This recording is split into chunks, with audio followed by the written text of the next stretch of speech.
Qu'est-ce qui donne aux soldats russes leur avantage létal dans les conflits modernes? La réponse n'est pas seulement l'entraînement, c'est la puissance de feu implacable de leurs incroyables fusils d'assaut principaux. Mais lesquels de ces chefs-d'œuvre d'ingénierie se distinguent vraiment dans leur arsenal? Aujourd'hui, nous allons le découvrir en explorant le top 10 des fusils d'assaut les plus puissants de l'armée russe.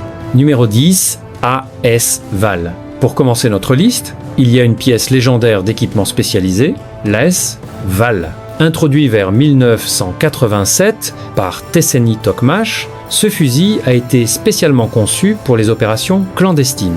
Son nom, VAL ou arbre, fait allusion à sa nature spécialisée. Ce qui le distingue vraiment, c'est son silencieux intégral, qui est intégré directement dans l'ensemble du canon. Cette conception, combinée à ses munitions subsoniques spécialisées de 9x39 mm, rend l'AS-VAL exceptionnellement silencieux, éliminant le claquement supersonique d'une balle de fusil normale. C'est un système très compact, mesurant seulement 5 cm de longueur et pesant à peine 2-5 kg, ce qui le rend idéal pour le combat rapproché et les infiltrations clandestines.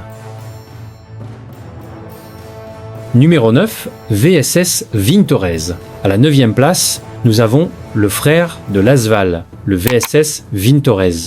Également introduit en 1987 et développé par l'usine d'armes de Tula, le Vintorez, qui signifie coupe-fil, sert de pendant au fusil de tireur d'élite désigné. Il partage le même calibre subsonique révolutionnaire de 9x39 mm et le système de suppression intégrale que le VAL, ce qui en fait un fusil de sniper spécialisé pour les opérations furtives. Il est légèrement plus lourd, avec 2,6 kg, et un peu plus long, avec 4 cm, principalement en raison de sa crosse squelettique distinctive en bois laminé, conçue pour un tir stable et visé, plutôt que pour la crosse pliante du VAL, construite pour la compacité.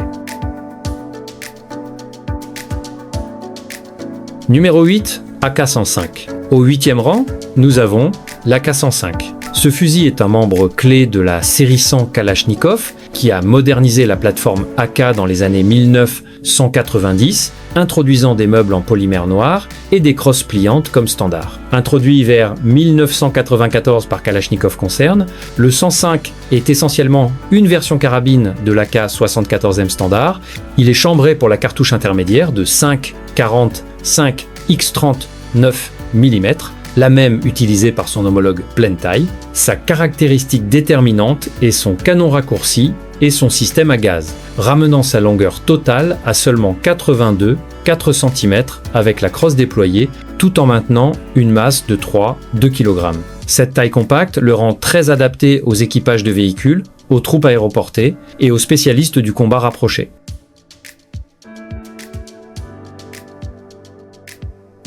Numéro 7, AK-104. Notre 7e entrée est l'AK-104, la contrepartie directe du fusil dont nous venons de parler. Également introduit par Kalachnikov Concern en 1994, le 104 partage exactement le même châssis de carabine de la série 100 que le 105. Il a la même longueur compacte de 4 cm et une masse identique de 2 kg avec la même crosse pliante en polymère noir. La différence cruciale réside dans le calibre. Là où le 105 utilise la plus petite cartouche de 45 mm, l'AK-104 revient à la cartouche classique de 62x39 mm, les mêmes munitions utilisées par l'AK-47 d'origine et l'AKM. Cela en fait une carabine moderne, emballant le coup plus lourd et plus dur de l'ancienne cartouche soviétique.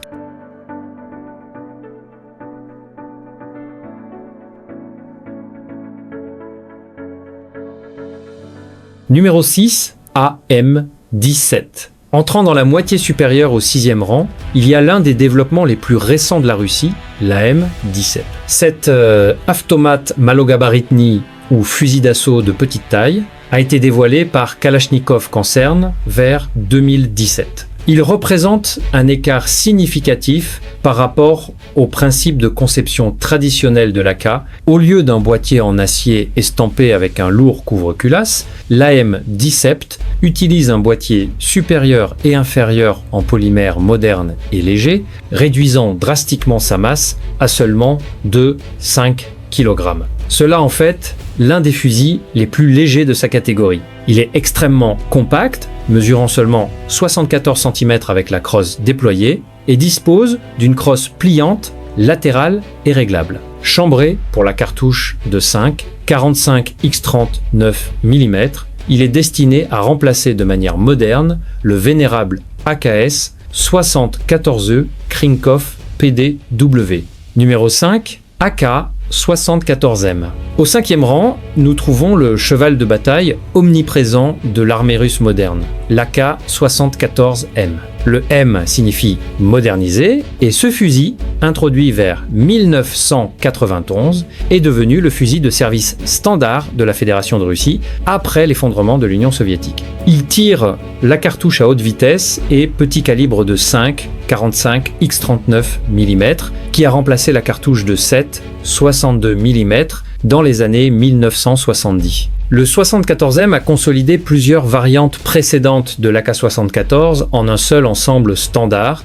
Il dispose des meubles robustes en polymère noir qui sont maintenant courants et surtout, il comprend une crosse en polymère pliante latérale, ce qui en fait un équipement standard pour toutes les troupes, de l'infanterie aux parachutistes. Il pèse 3-4 kg et mesure 3 cm de longueur. Il dispose également d'un rail latéral pour le montage d'optique traditionnel du pacte de Varsovie. Numéro 4, AK-15. Notre quatrième entrée est l'AK-15, un composant clé du système de soldats de nouvelle génération Ratnik de la Russie. Introduit aux côtés de son jumeau de plus petit calibre en 2018, l'AK-15 représente une modernisation profonde de la plateforme Kalachnikov, spécifiquement chambrée pour la cartouche éprouvée de 7, 62 x39 mm. Développé par Kalachnikov Concern, il s'attaque à de nombreuses lacunes ergonomiques des AK hérités. Il dispose d'un couvre-culasse complètement redessiné, avec rail qui est plus stable pour le montage d'optique, d'une crosse réglable et rétractable, d'une nouvelle poignée pistolet avec ergonomie améliorée et d'un sélecteur de sécurité amélioré avec languette pour le doigt. L'AK-15 a une masse de 3-5 kg et une longueur de 94-5 cm.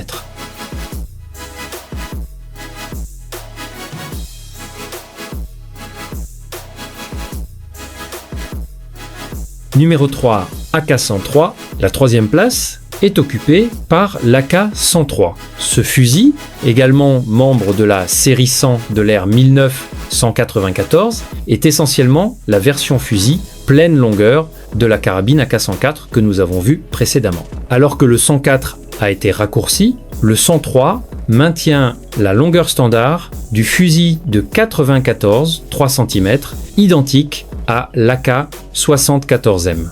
Sa masse est de 3-6 kg.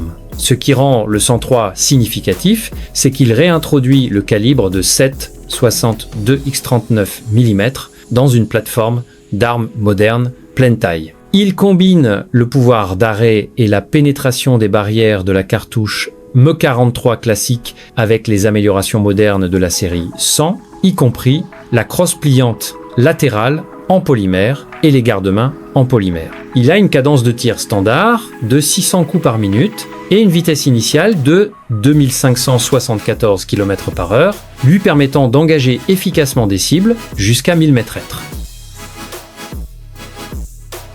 Numéro 2, AK-12. Notre dauphin, au deuxième rang, est l'AK-12. C'est le nouveau fusil de service standard pour les forces armées de la Fédération de Russie, officiellement adopté en 2018 comme successeur de l'AK-74M, qui a longtemps servi. L'AK-12 est la contrepartie de 5, 45 x39 mm de l'AK-15 et il incorpore toutes les mêmes améliorations du programme Ratnik. Il dispose d'une crosse pliante réglable légère, d'un couvre-culasse entièrement à rail pour un montage sécurisé des optiques, d'un sélecteur de sécurité amélioré et d'un garde-main flottant libre avec rail Picatinny pour les accessoires. Il est plus léger que le 74M qu'il remplace, avec une masse de seulement 3 kg, tout en mesurant 5 cm de longueur. La conception du fusil a également introduit un mode de rafale de 2 coups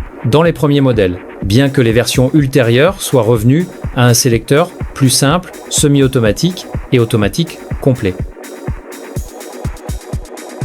Numéro 1, AK-308. Et au premier rang, nous avons un développement fascinant de Kalachnikov Concern, l'AK-308. Dévoilé en 2018, ce fusil est un écart significatif par rapport aux autres sur cette liste, car ce n'est pas un fusil d'assaut à cartouche intermédiaire, c'est un fusil de bataille à pleine puissance. De plus, il est chambré pour la cartouche standard OTAN de 7, 62 x50 et 1 mm, une cartouche utilisée par la plupart des armées occidentales, pas par la Russie. Cela indique que l'AK-308 a été développé presque exclusivement pour le marché d'exportation internationale, conçu pour concurrencer directement d'autres fusils de bataille. Il est basé sur le châssis mis à jour de l'AK-12, mais agrandi considérablement pour gérer la cartouche plus puissante. Cela en fait l'arme la plus lourde de notre liste avec 4-3 kg et la plus longue avec 104-5 cm.